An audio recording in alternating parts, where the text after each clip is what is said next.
Hello, welcome back to B6 and Beyond, and we have a special episode for you today. We have Luke Robinson from Up the Villa fan channel, who has joined us to chat about everything Aston Villa. Luke, how are you, mate? Yeah, good mate. Cheers for having me on. No, our pleasure. Cory, how you doing?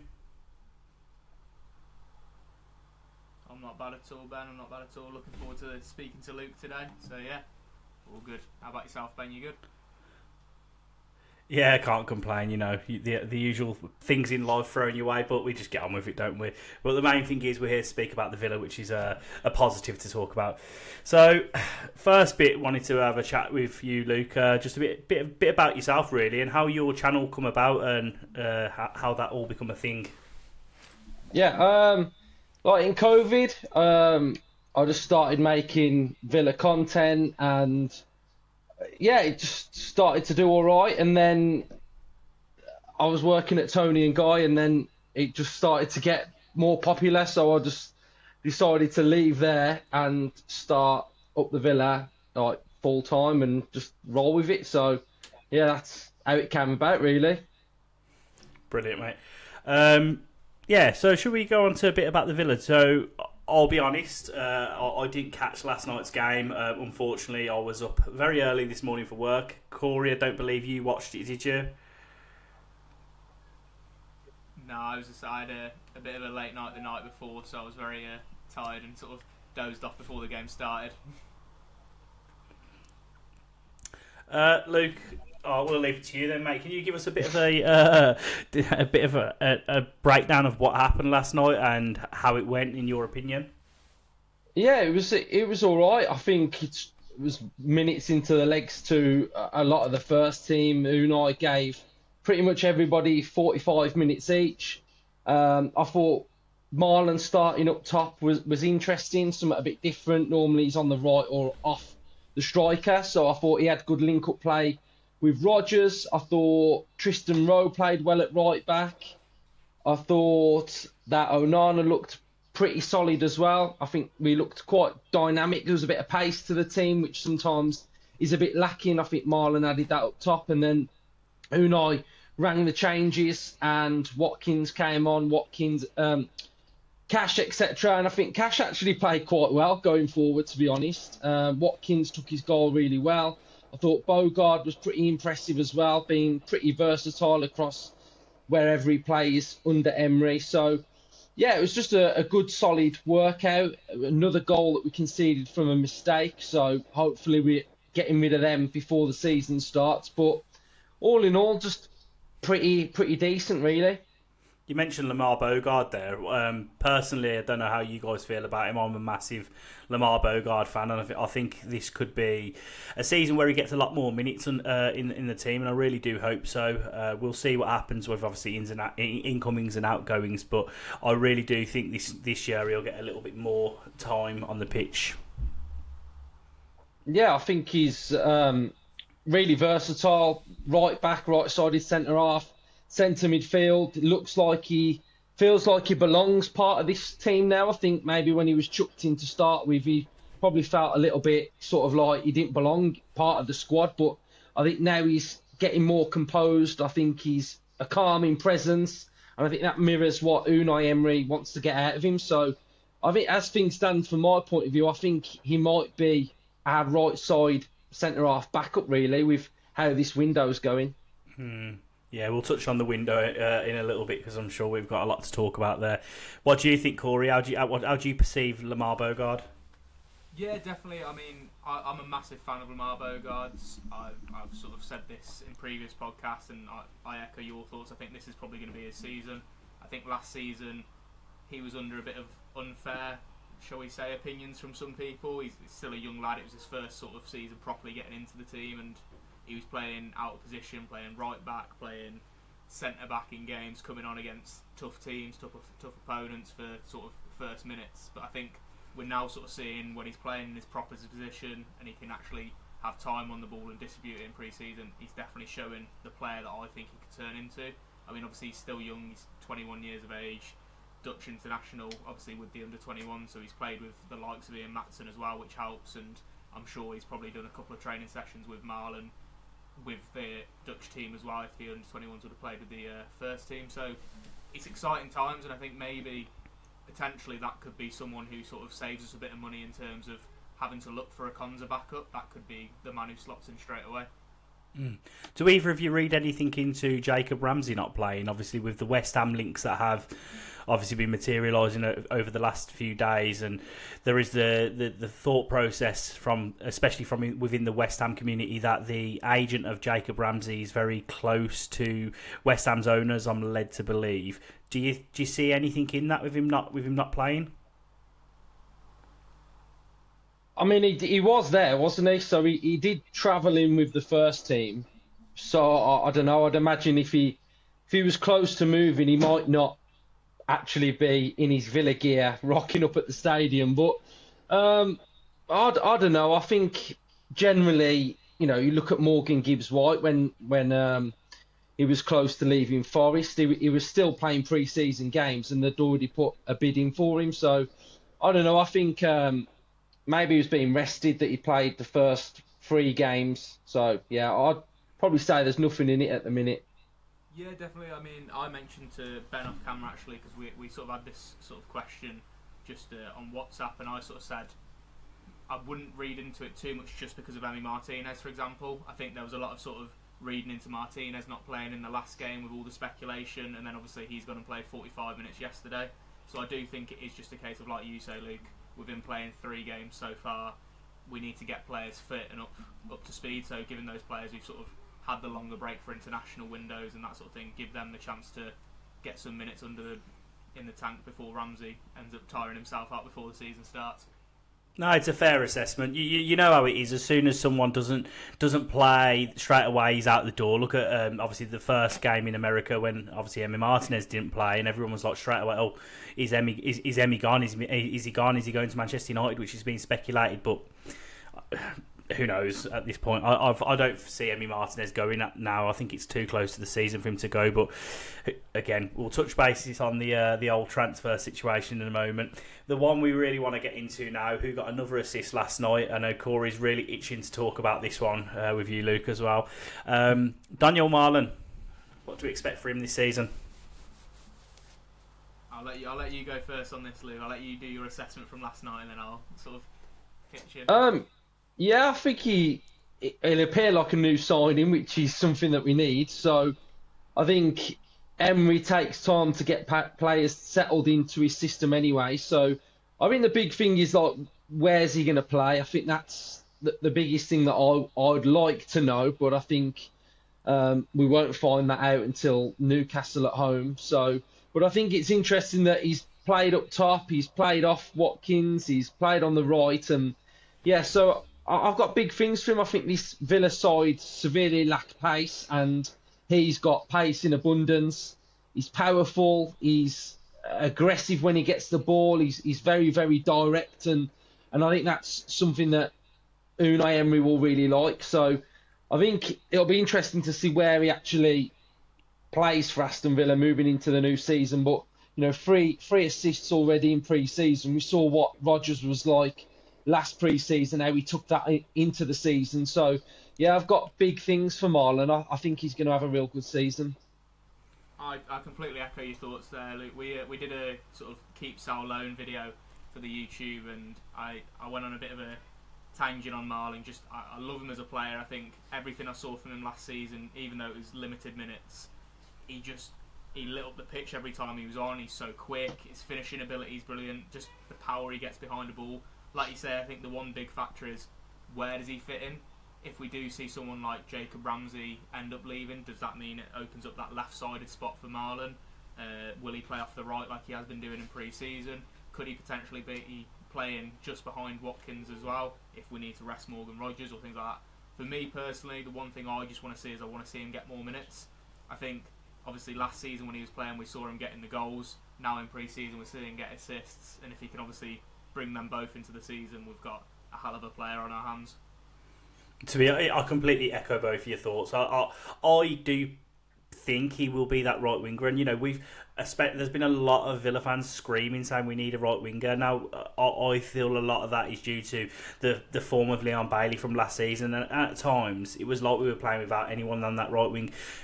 Morgan Rogers did an okay job out there, I think, but he definitely was not the same player as what he was centrally. He didn't get on the ball as much as he was. He wasn't impacting games as much, but he was still contributing in terms of goals and assists.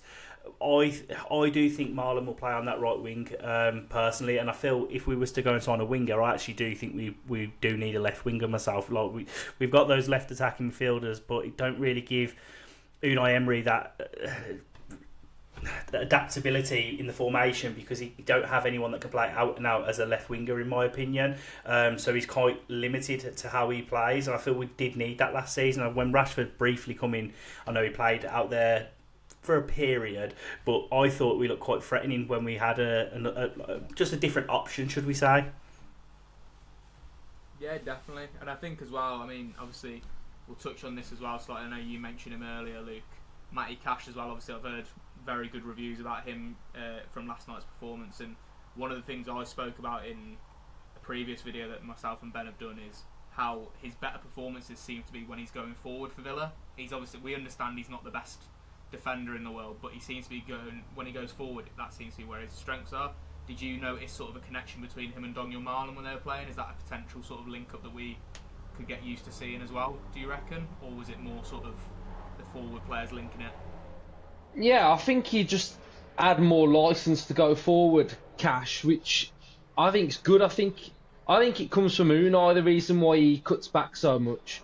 I think if it was a problem, then Unai would iron that out of his game. Do you know what I mean? Like, he can't keep doing it, but he keeps doing it, so he must get told to do it. So, yeah, I like Cash going forward a bit, but I still don't think he's not the answer. Like, he put in that great ball yesterday, but I think it was the game against Frankfurt when Marlon was running through quite a few times. Matty Cash was through on the left and on the right, and he passed it to one of their players. And then the next move, he gets it on his left foot and he plays in a great cross with his weaker foot. And I just think delivery, I don't know. I'm just not sure on. I feel like we've outgrown Cash without sort of going in on him too much. I think we need better, to be honest.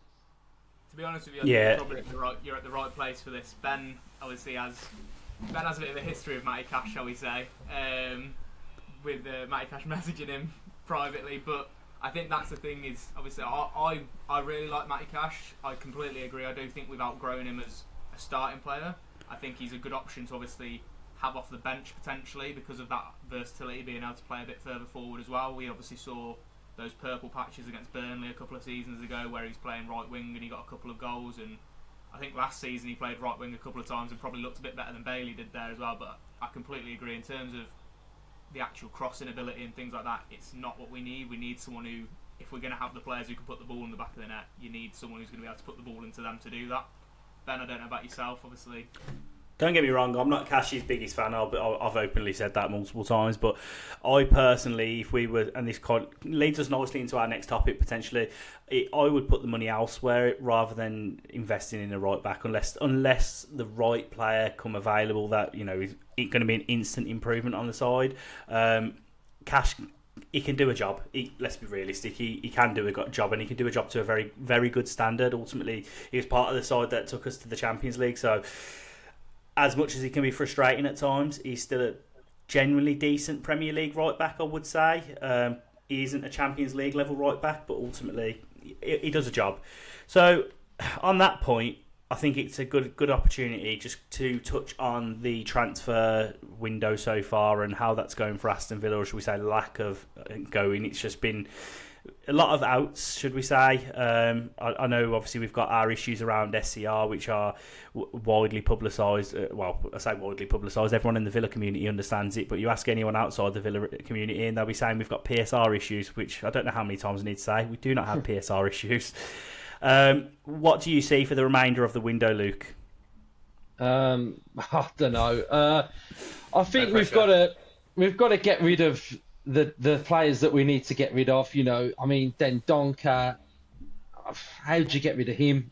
I don't know how you get rid of him. He's on 90k a week, why would he leave? Do you know what I mean? Like, he's not going to get that anywhere else. He's going to get probably 30k a week or 40. So for him, he's probably happy to sit on it.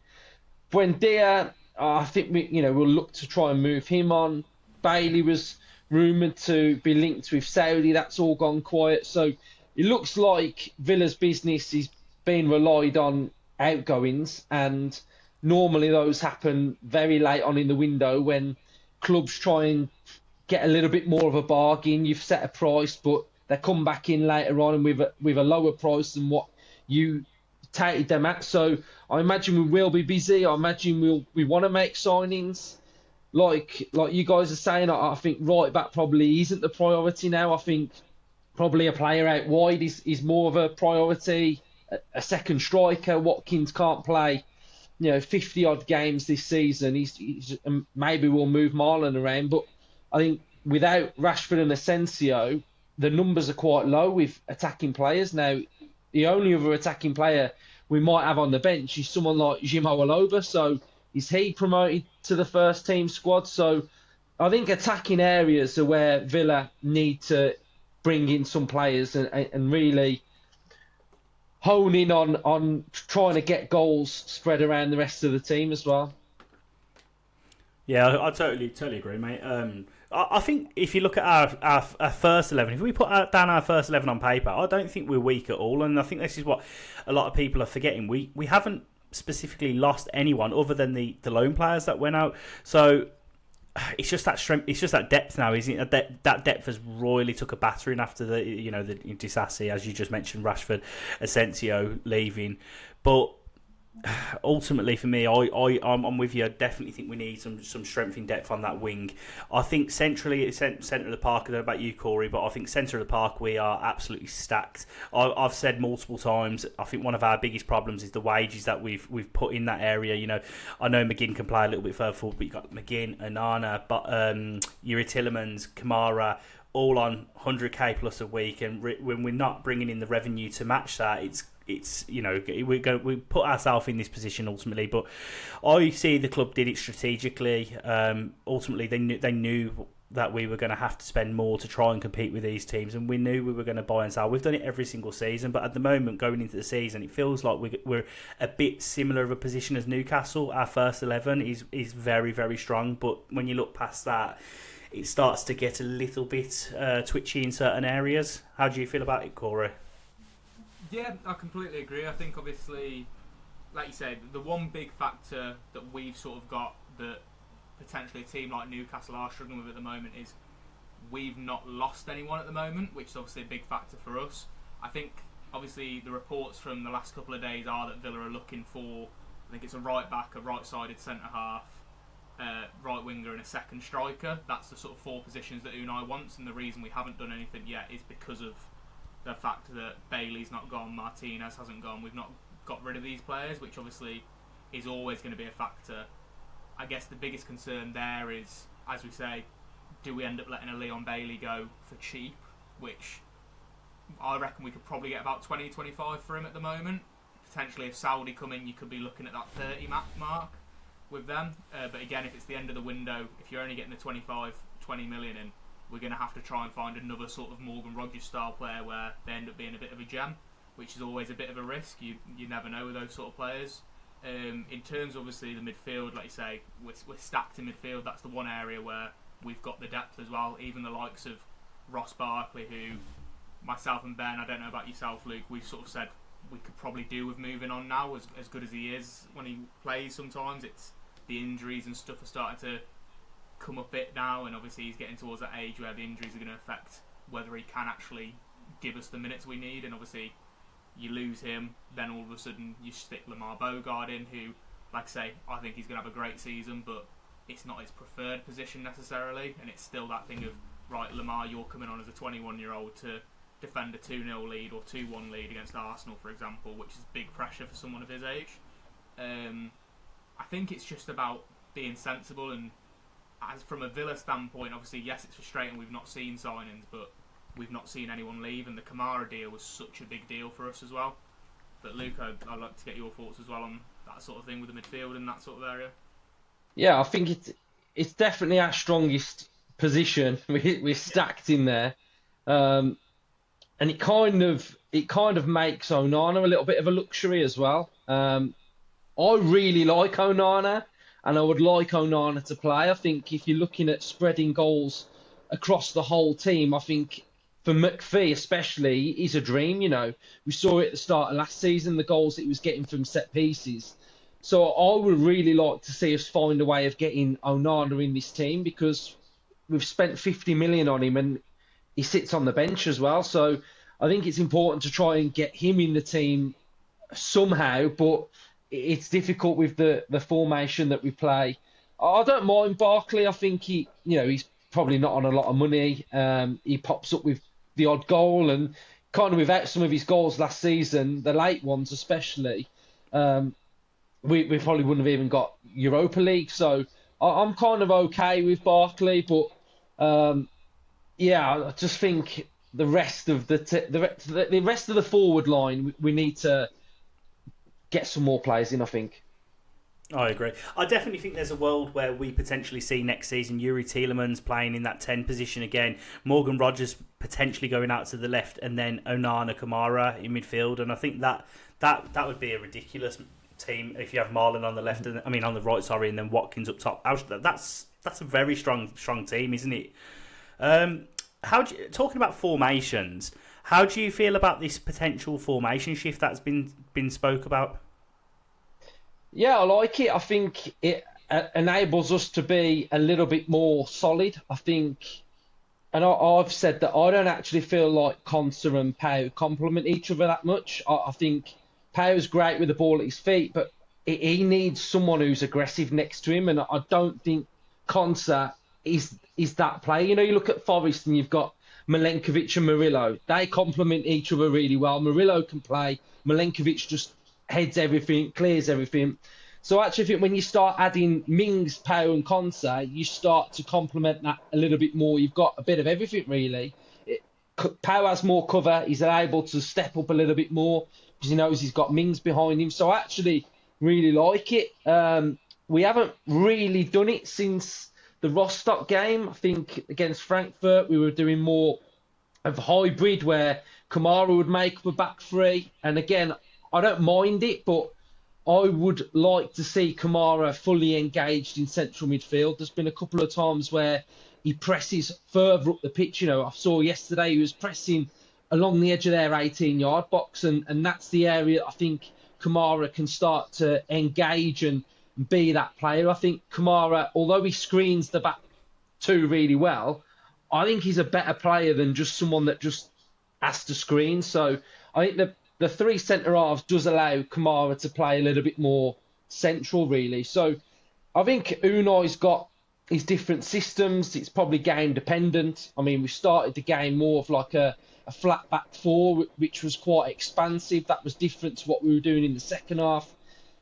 Also in the second half, we kind of flipped the system, so it enabled Digne to be the fullback that stayed at home a little bit more. And I think, again, that was something a little bit different as well. So I think this is what pre-season's good for, trying out all your different patterns that you've been doing on the training pitch and trying to implement it into a game. So I think the more systems we got, the better. But I think there are certain ones that probably make us a lot more solid. How about you, Corey? Yeah, I completely agree, and I reiterate what Luke says there. I think as well, one thing that I think of when you mention that sort of three at their back, and when someone like Maatsen comes on, we've seen it so many times where Maatsen will make that run bombing down the wing.